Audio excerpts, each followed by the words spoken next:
Hi, I'm Simon Kidd from Snowby and we're here today at the beautiful Wimbleball Lake here in North Devon. In our last video we looked at some basic casting techniques, and today we're going to look at some more advanced casting techniques and look at the double haul in particular. Wimbleball is a big lake, it's 374 acres in total, and our casting needs to be spot on today to be able to reach the fish that we want to be able to reach just off the shore. There will be boats fishing onto the shore and people fishing off the shore and everything, trying to reach the water. Fish are probably going to be in about 10 feet of water probably, and we know they're not too deep in the water, but we want to be able to reach them. So we're going to look at basic casting, and we're also going to look at the advanced casting today of the double haul. Wimbleball Lake is a big lake. It's here on the edge of Exmoor National Park on the southeast corner, and it's 374 acres in total, and it's got some lovely arms and it's great for bank fishing and boat fishing as well. It's 374 acres. The dam itself is based at this end on the south corner, and it's actually at the bottom of the Hadio River that was dammed in the 70s. It was made and finished in 1979. As I say, the lake is 374 acres and the dam itself stands at 49 metres high.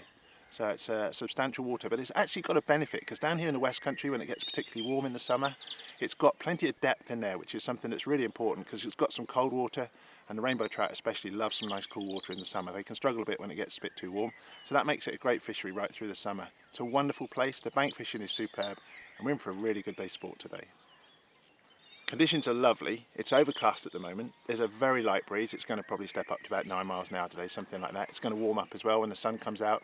We've had a look at the lake already. There's fish moving on the top, and we're in for a really good day's fishing.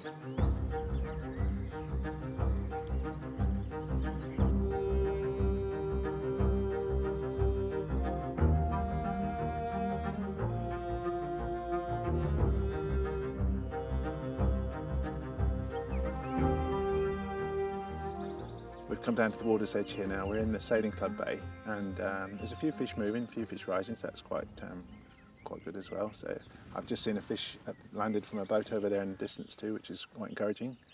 In the background we can hear the rooks calling and everything as well. It's absolutely beautiful here just now. My rod of choice is, to start with, I've got a 10-foot 7-weight rod here, which is ideal for a big still water of this nature.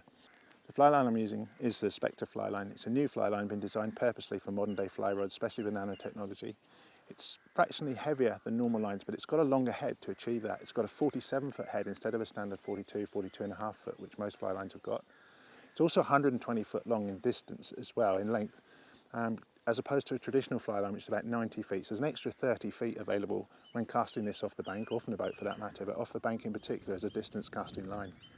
That 30 feet, that's 3 rod lengths in distance more than a standard fly line. And when you're fishing from the bank on a venue like this, sometimes it can really help to reach those extra fish that are just that bit further out as it slopes away, usually about 10-12 foot of water, something like that.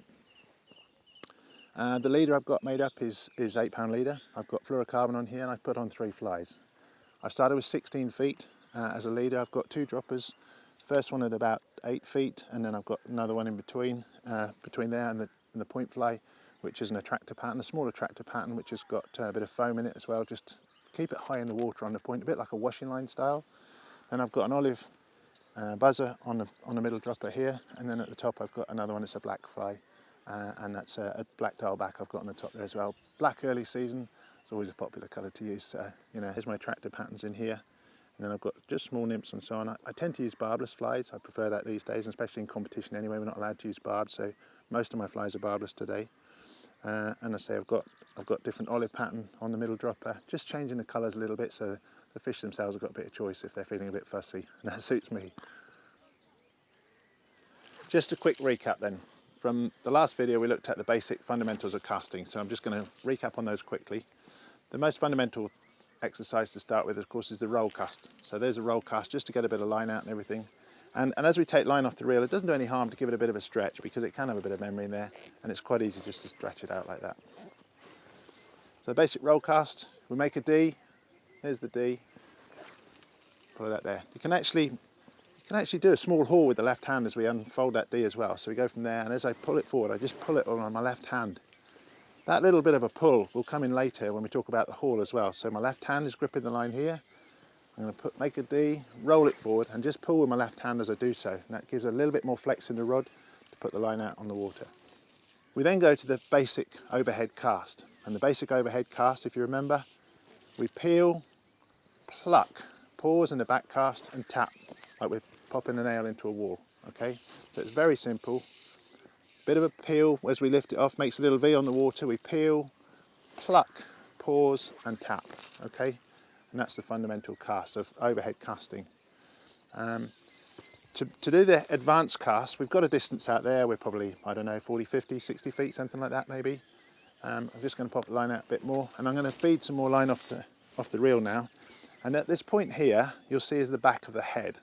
This is where the line changes colour. So the head itself has got a profile. On the front 5 feet, it's tapered to form a nice presentation on the end, so it turns over nicely to present our flies. We've then got a long body, which is a regular diameter all the way back until the back of the rear taper, or the front of the rear taper rather. And the rear taper is 8 feet long. So the rear taper is starting almost at the end of the rod there and running to here where the rear taper finishes. And that then goes on to our thin running line. So at this point, when this thin running line, the colour change is at the tip of the rod, I know we've got 47 feet of fly line out there, the optimum casting or length of line for the optimum cast when we're looking to distance cast. We've obviously got 16 feet of fly line on the end as well. So we're looking at about 60, 65 feet, something like that out there already for the point fly. So it's a fair range we're looking at already. On the cast, I'm going to bring a bit more line in to start with. And I'm going to just put it out to straighten everything up, okay? On the haul, it has a slightly different performance, if you like. So I'm going to go peel, pluck, pause and tap. Okay, that's the basic cast. I didn't do anything with my left hand then. On the haul, we start to use the left hand more. This is the hand that really does the work. And so as we come to lift it off, we start the peel. I'm going to do it in simple stages, okay? So we start the peel, and I lift it off. And as I lift it, I'm going to haul with my left hand, okay? I'm going to haul my left hand. I'm going to haul there, okay? So as I lift it off, I peel and I haul with my left hand. And what happens when you do that is your left hand finishes up as far away from your body as possible. So I haul, so I peel it, haul, and there's my left hand out there. And you'll see many people will then try to cast from that position with their hand still out there, and they go then back to the standard overhead cast. On the double haul, what we have is we peel it, we haul it, we feed it, and then haul again. So that's really important, is the feed. So you need to get the two hands together when the line is straight behind you to bring that forward cast forward to get any distance. So I'm going to go into the first haul, and it's really, really important to get that second feed. And that's the feed that's really important, because what you're actually doing is getting your hands back together. But as the line comes back through and starts to straighten behind you, the actual line will pull through the rings of the rod, the same as it would going out in the front, but it needs to do the same behind you. And when it does that, it's important to feed your hand, to hold onto the line, feed your hand up. You can let it feed through your fingers as well, but then be ready to grip the line to bring it forward on the front cast. So I'm going to do it now. So I'm going to peel, haul, feed, okay? So both my hands are together now. And then as I come forward on the front cast, I'm going to haul again in my left hand. They're two together. And as I come forward, I'm going to drop my left hand. I'm going to hold onto the line to start with. Then I'm going to let the line feed out to get distance. So I come forward on the front haul. It goes out like that. The whole exercise now, I'm going to peel, haul, feed, and haul in one exercise. And my right hand's actually not doing very much at all. It's my left hand that's doing all the work. So I'm going to peel, haul, feed, and haul. And that's the double haul cast, if you like. It actually works a little bit better when there's more line out, because you can actually feel it flexing better. And in fact, it can be useful to use a slightly heavier line when you're practicing, especially if you're out on the cricket field or the park or somewhere, rather than on the lake, because you can actually feel it actually working, and the line wants to drag it more. Peel, haul, feed, and haul again. And that's the front cast. That's gone out there some 60 odd feet now straight away. In fact, I know how far that is. It's 47 feet plus the 16-foot tip, so we're at 63 feet there. And that's the perfect loading point now to get an extended cast, which is what we're looking for off a bank on a big still water like this if we need it. We've just looked at the basics of the double haul. I'm going to have a fish here now, because actually the wind is not in our favour at the moment. But although we're here, or as we're here, we're going to have a little fish first of all. But we're going to go and fish in a moment where the wind is more in our favour, and we're going to go and have a try over there as well. But in fact, there's a fish just risen there, so we'll see if we can catch that one, and I'm going to have a go for it.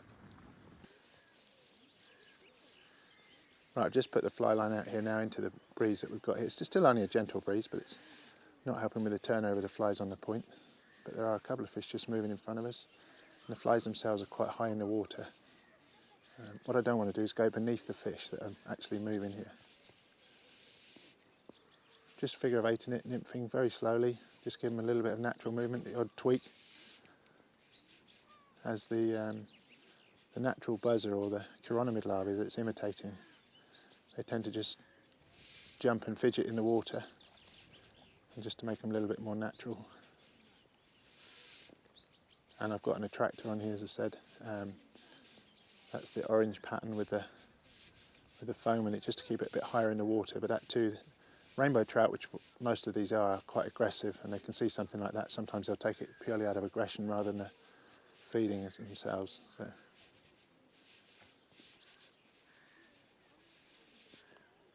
The wind's just backed off a little bit, so I'm going to put a cast in, get a little bit of extra distance because these fish are almost out of range here.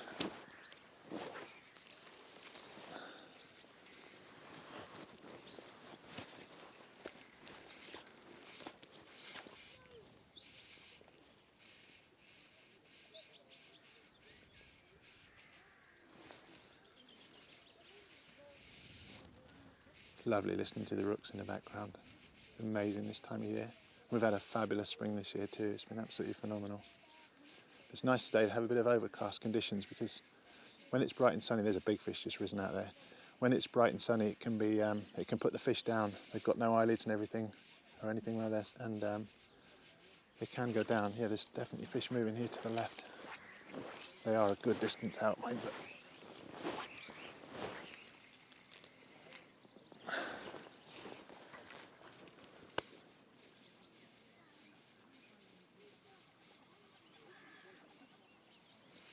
some tufted ducks just flown past.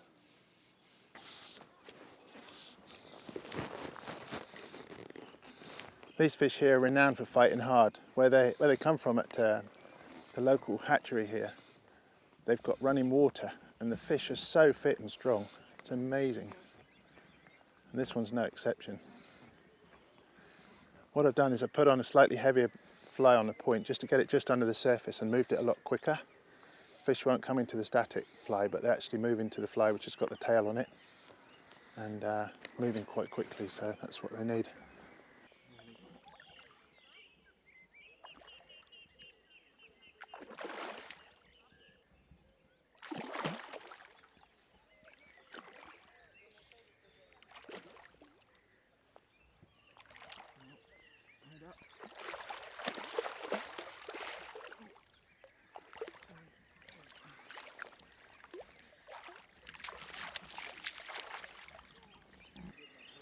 Well, that's what we come here for, to Wimbledon, one of these fantastic fish. Got a lovely tail on it and everything's fit as anything. What I did on this occasion, the fish are feeding quite a long way out actually, and it's useful to be able to get that line out as far as we could. It was caught at a decent range, and but on a faster retrieve, I was having to give it a quick roly-poly retrieve, and the fly with a bit of a tail on it as well. I'll show you the fly. This is the fly we used to give it a bit more movement and everything, and that was enough. Well, we just had a fish from the place where we started just now, but I've come around here now because it was getting a bit quiet over there. We've seen a couple of fish moving here. We know what the method is now as well. The fish are slightly deeper, and I've got a fly on the point that's got a slight weight to the head, making it a bit more movement, and it's got a black tail to it too, so it seems quite effective. And the secret has been also to not only reach the fish, but be able to get that fly moving quite quickly. So we've gone from a very slow or static retrieve almost, and slow figure of 8, to a more accelerated retrieve, and the fish that's stimulated them to take the fly. So I'm going to try here. We've seen a couple of fish moving here, and we'll see how we get on. Look, he's gone out there now.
Well, we've come around to this other side of the lake here.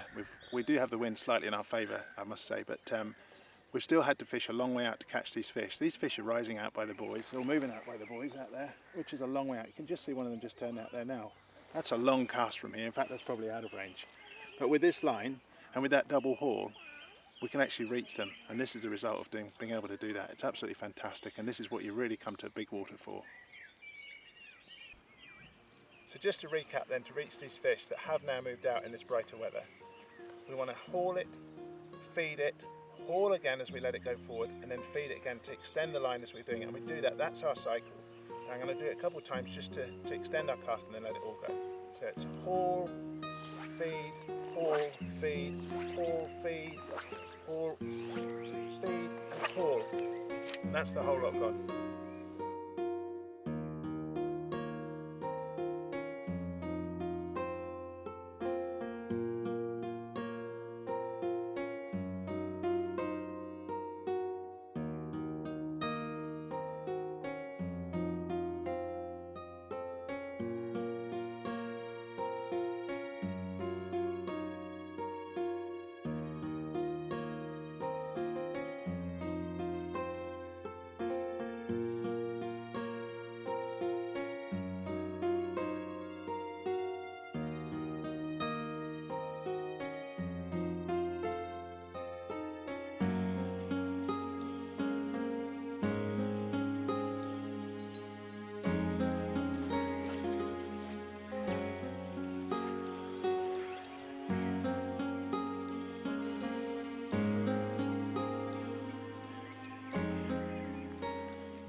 Let the fly go down a little bit more there.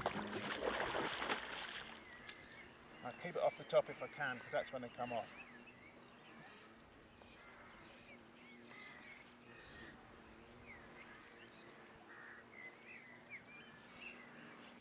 A lot of people will hold the rod up and high in the air, but actually when you've got the rod in the air, it's the least resistance you've got on the fish, so that's really useful when you've got it in close. When it's at range, you want to keep a bit of anchor on the fish so it doesn't come off. So I tend to drop the rod like that when the fish is running.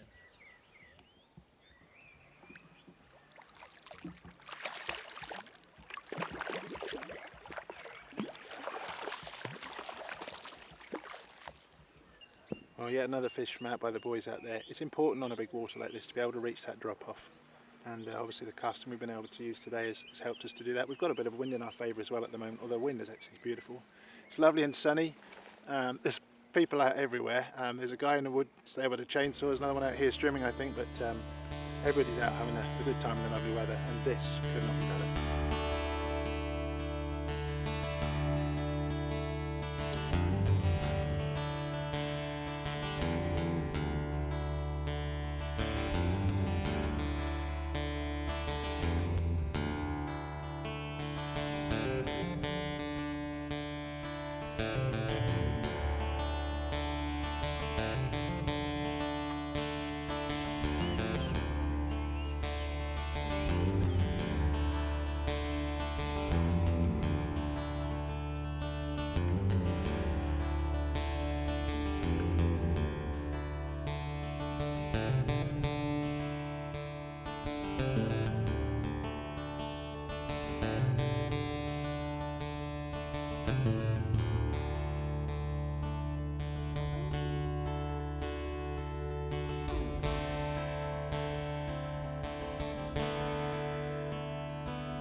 here's yet another one of Wimbledon's silver glistening rainbows. Absolutely beautiful. This fish about 3.5, nearly 4 pounds probably. And like the others, they're holding slightly further offshore. You've got to be able to reach them. I mean, they're on a drop off. It's probably about 6 to 10 feet of water. It's very shallow in this bay just here. But the fish aren't in tight, but they're out roughly where the first buoys are, where those boats are and that sort of thing. And as long as you can reach them, the fish will actually see the fly. They sometimes hear the plop. It's only a small little beaded fly, but they'll follow it in, and if you get the retrieve right, then you can encourage them to take. And this is absolutely superb. It's lovely fishing, fantastic here. So there you go, a great end to a great day, and I hope that helps with fishing on a large still water, casting techniques. And I'd also like to add great thanks to Mark Underhill and Southwest Lakes Trust, because this really is a fantastic venue, and if you ever get a chance, you've got to come here and try it.